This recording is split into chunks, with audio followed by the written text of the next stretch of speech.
Excellent. Byron est né en 1976 en Nouvelle-Zélande.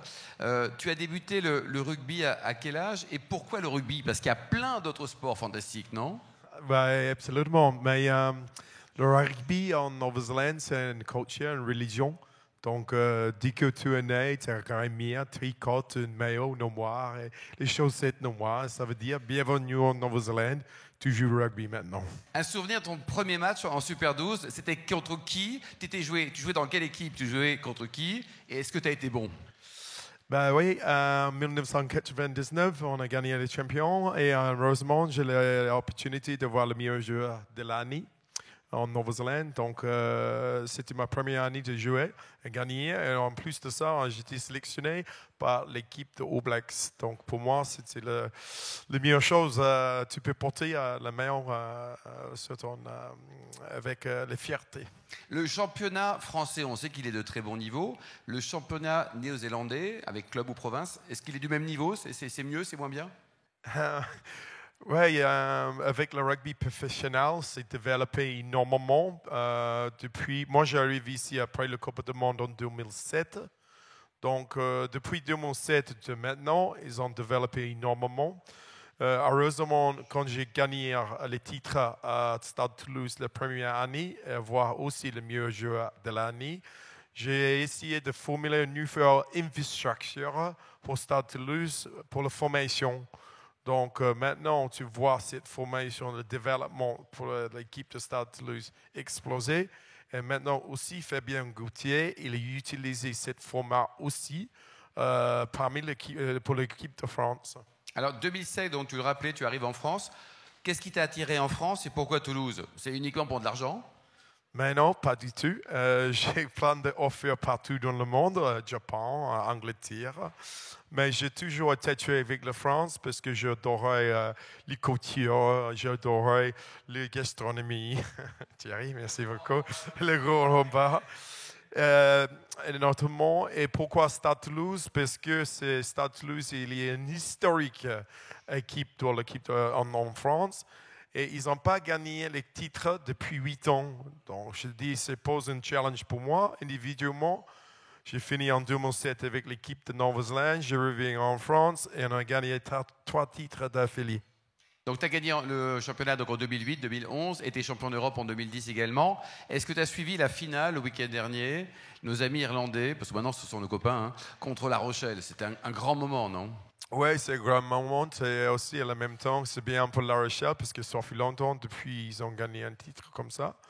Donc, c'est énorme pour le développement, tu l'as vu, notamment avec le rugby ici en France. Mais pour La Rochelle, de gagner ces titres, c'est énorme. Alors, tu as 57 sélections hein, en équipe de Nouvelle-Zélande. Au début, tu n'étais pas titulaire, quoi. Ça fait quoi d'arriver, d'être tout le temps remplaçant, au début? Oui, au début, il faut commencer comme les entreprises, hein, avec tout le monde qui travaillait. Il faut commencer, devoir être la patience, prendre l'expérience, attendre pour ton opportunité de faire les meilleures performances sur le terrain. Et tu faut toujours continuer de contribuer tout le temps pour l'équipe. Et quand tu as les opportunités, tu prends les opportunités, tu peux jouer dans le terrain. Mais petit à petit, le oiseau fait son nid. Donc, pour moi, c'est exactement ça. Tu as joué notamment avec Dan Carter, c'était une paire formidable. Quel regard tu portes sur la carrière et sur la personnalité de l'homme? Un mec extraordinaire. Il reste humble avec les pieds sur le tir. Il fait les simples choses bien. Et quand tu fais les simples choses bien, quand tu as énormément de talent, tu vraiment peux s'exprimer. Donc, c'était un plaisir de jouer avec Dan Carter. On a 2 mots de mêlée et 2 mots de voiture. C'est notre combinaison qui construire tout pour l'équipe de All Blacks. Donc, c'était un vrai plaisir de jouer avec lui. Mais pour moi, la plus importante personne que je jouais avec, c'est Jonah Lomu. Jonah Lomu, il est énormément inspiration pour moi. J'ai été sélectionné à 20 ans. C'est tôt. De jouer pour l'équipe de All Blacks. C'est jeune, je veux dire. Jonah Lomu, il était mon mentor. Et en même temps, j'étais la même chambre pour lui quand on fait le voyage partout dans le monde. Est-ce que c'est un alphabetical order quand tu as besoin de rester dans le hôtel? Donc, Gallagher et Lomu. Donc, j'étais la petite Jonah Lomu pour 5 ans. Mais c'est un vrai plaisir. d'avoir un mentor comme lui. Alors, tu as joué combien de fois avec les All Blacks contre la France? Plusieurs fois. On gagnait plusieurs fois. Alors, c'est Plus quoi, que c'est- perdre. T'as- Mais t'as- je connais ton direction. Alors. Ton meilleur souvenir et ton pire souvenir quand tu jouais contre la France? Bah ouais, exactement. Ça, c'est la bonne question. Mais en fait, toujours le rivalry, tu peux le dire, entre la France et la Nouvelle-Zélande, c'est extraordinaire. Pourquoi? Parce que les deux équipes essayaient de s'exprimer sur le terrain et jouent le vrai rugby. Ils chantent la balle. Donc ça, c'est bien. On adorait ça en Nouvelle-Zélande. Donc on adorait de jouer contre l'équipe de France pour cette raison. Donc pour moi, on a joué plusieurs fois contre l'équipe de France. Malheureusement, j'ai joué à la première sélection pour moi en 1999. On a gagné contre l'équipe de France 69-3 ou quelque chose comme ça. Oui, mais on oublie tout ça là, mais Ce c'était pas loin. C'était pas mal. Pas loin, oui. Mais par contre, les mêmes équipes en 1999 à la demi-finale à l'Angleterre, on a pris un choc. Je ne comprends pas pourquoi ça arrive comme ça, mais bon, c'est la vie. Non, en fait, on a gagné le match jusqu'à la mi-temps. On a été 23-3. L'Italie, vous avez mis combien? 100 points à l'Italie, je sais pas. Enfin, c'était des grandes victoires. Oui, c'est la grande victoire. Et ensuite, l'équipe de France, ils jouent un match extraordinaire. On ne comprend pas. On était une grosse équipe de All Blacks aussi, avec le gros nombre. Et là, le ball, il bascule, ils rebondent, ils ont marqué les essais, Martin a marqué notre essai. On ne peut pas arrêter le momentum. Ça veut dire que le French Flair a vraiment gagné ce match-là, et c'était extraordinaire. Mais là, c'est la première. En 2003, j'ai joué la Coupe du Monde. Malheureusement, on a battu contre les Australiens. Et en 2007, c'était mes dernières Coupes du Monde. Et on a une équipe qui n'a pas perdu un match depuis 4 ans. On était le favori pour la Coupe du Monde de rugby. Mais malheureusement, on a perdu 7 matchs aussi. Je ne sais pas comment ça arrive de perdre 7 matchs. Parce que je crois qu'ils étaient un peu de politique dedans aussi en même temps. Mais le passe en Yvan et pas regarder, je ne plains pas. Je suis parmi vous. Et malheureusement, on a été la meilleure équipe, les All Blacks ont eu depuis 30 ans. Donc, normalement, quand tu es dans cette position pour la Coupe du Monde, il faut gagner. Mais malheureusement, on a été éliminé parmi vous. Alors, cette nouvelle Coupe du Monde qui arrive, on a accueilli il n'y a pas très longtemps Jacques Rivoal et on fait beaucoup de choses avec France 2023. Il y a un match d'ouverture, voilà, mais ça, à la limite, on s'en fout. Qui va être champion? Écoute, c'est difficile de le dire, mais pour moi, je le fais sur deux chaises. Un peu la France et aussi pour l'équipe de Nouvelle-Zélande. Mais pour moi, stratégiquement, à ce moment, la France, ils ont le momentum. Ça, c'est sûr en ce temps. Ils ont le favori. Est-ce qu'il est capable de subir la pression? J'espère oui. Parce que la formation que vous avez créée avec Fabien Gauthier depuis les derniers 4 ans, c'est correct et c'est dans le bon sens. En revanche, vous avez l'équipe de Nouvelle-Zélande qui n'est pas le favori. Quand tu n'es pas le favori, tu n'as pas la même pression. Donc, tu peux s'exprimer plus sur le terrain. Ensuite de ça, vous avez Ilandre qui joue extraordinaire à ce moment, qui est très fort. Et n'oubliez pas le Springboks, l'Afrique du Sud. Donc, dans mon avis, tu as 4 équipes qui seront là. Mais je crois que tu vas voir l'équipe de France contre les All Blacks dans la finale. Ça sera bien pour moi. Hein. Byron, tu as arrêté ta carrière. Comment on sait qu'il faut arrêter? À quel moment on se dit, ça y est, on arrête? Ben exactement. On te le dit ou c'est toi qui le dis? Non, en fait, le corps, c'est l'idée ou le cerveau. Donc, moi, j'arrive dans un moment donné, j'ai tout réussir, sauf gagner la Coupe du Monde. Peut-être ça avec toi. Mais j'ai gagné tout. Donc, à un moment donné, j'ai essayé de transformer entre le rugby et un petit peu le business à la même temps. J'arrive ici à Paris et mon corps ne laisse pas suivre ma tête. Donc, je le dis à moi-même, je ne peux pas impliquer moi-même sur le terrain d'être au niveau que j'ai l'habitude de faire. Donc, c'est le temps de mettre le rugby de côté et transformer dans les autres choses dans la vie, c'est le business. Comment on fait pour la reconversion des joueurs en Nouvelle-Zélande? Est-ce que vous êtes préparé à trouver un job une fois que c'est fini? Ou alors chacun se débrouille? Les professionnels de rugby maintenant éduquent les joueurs de faire quelque chose pendant son carrière. Donc, ils éduquent les joueurs de participer avec les choses pour l'extérieur quand tu finis le rugby.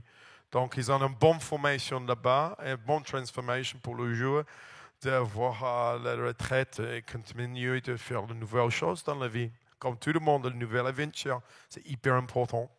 Et en France, donc toi, aujourd'hui, tu as 2 métiers.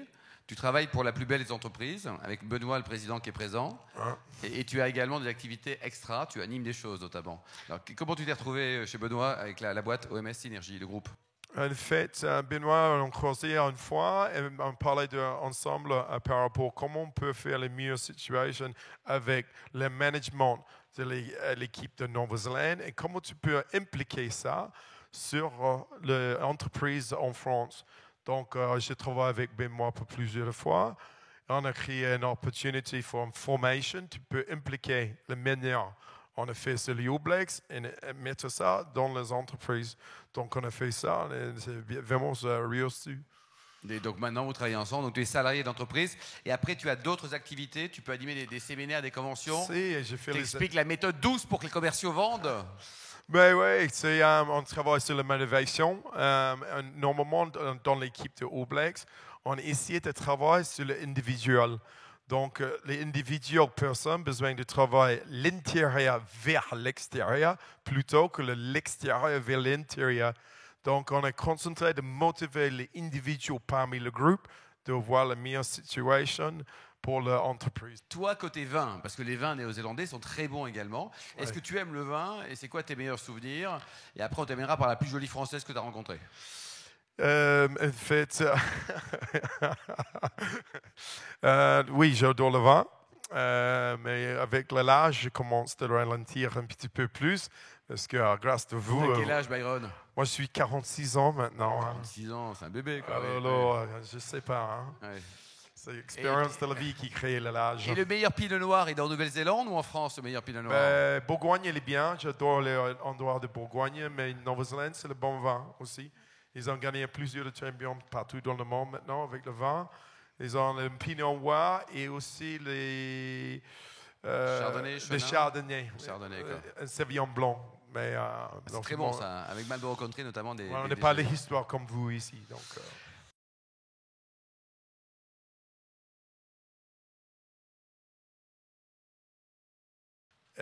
oui, French Flair, parmi les groupes de All Blacks, c'est la question. La spontanéité, la spontanéité, c'est sûr. Pour nous, on donne la liberté pour le joueur de s'exprimer eux-mêmes, de voir la meilleure performance sur le terrain. Parce que si tu mets la pression, il faut suivre ce chemin tout le temps et il faut avoir la liberté pour le joueur de s'exprimer eux-mêmes. On essaie de mettre l'empowerment sur l'individu parmi le groupe, de s'exprimer eux-mêmes avec les différentes règles. Donc, comme ça, on va voir la meilleure situation pour l'équipe d'être performante sur le terrain.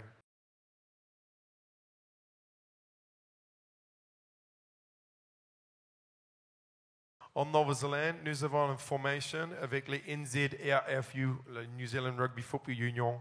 Et eux, ils ont mis le filtre sur la Provence. Avec la Provence, on prend les expériences sur les entraîneurs et parmi les joueurs professionnels. Avec les joueurs de l'Union dans la Provence, ils ont donné les opportunités pour le club dans la Provence de voir cette formation. Avec la formation utilisée parmi le club de rugby, ils ont mis la même chose dans le dernier étage, c'est l'école. Donc, toute cette formation, c'est comme un filtre. On a filtré cette information là-bas sur les jeunes joueurs pour l'avenir.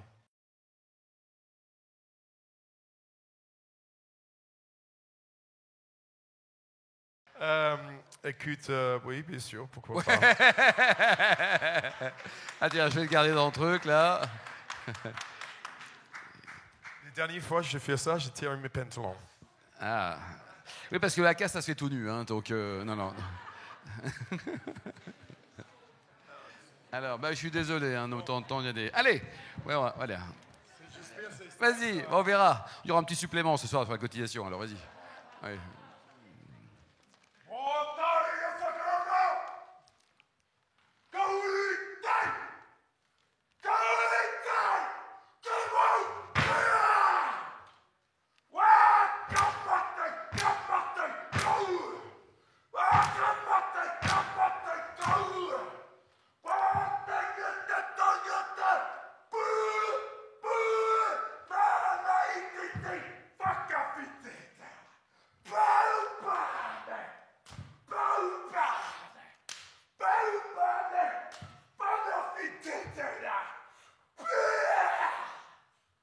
Bravo.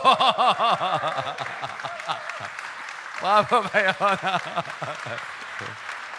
Même habillé en blanc, ça fait peur quand même. Hein, bon, en tout cas, merci pour ton intervention. Merci également d'avoir rejoint une boîte française. Merci pour tout. Merci beaucoup. Et on peut l'applaudir très, très chaleureusement. On passe à table. Merci, Byron. Merci.